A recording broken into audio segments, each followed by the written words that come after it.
Hi everyone, this side Pari and you all are welcome to Ocean News.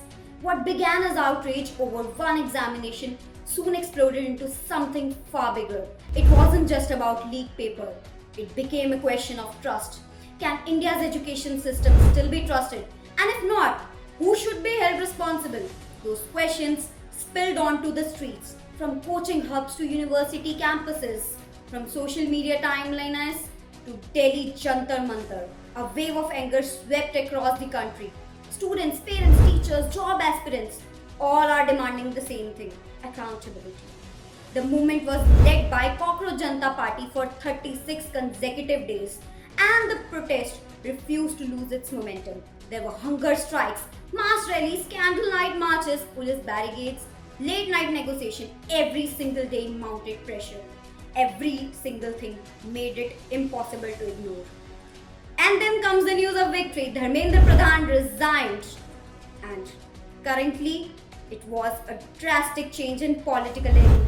A reminder that when public pressure continues long enough, governments are forced to respond within hours. BJP leader Prahlad Joshi was handed the education ministry. The government moved quickly. A high-level committee was announced to recommend examination reforms. Stronger anti-paper leak laws were raised. The examination system was set for review. For a moment, it seemed like mass protesters had achieved exactly what they had wanted. The movement was called off from the streets.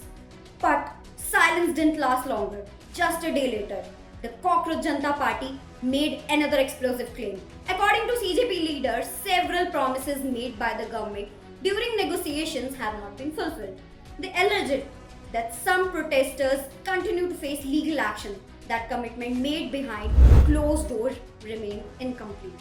Accountability cannot end just with resignation. Their message is simple: fill the promises, else the movement will be back.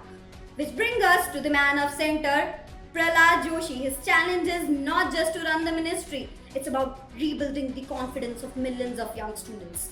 Because trust once broken is never easy to restore.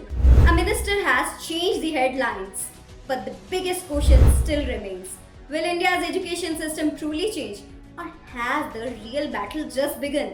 For more updates, stay tuned on Ocean News.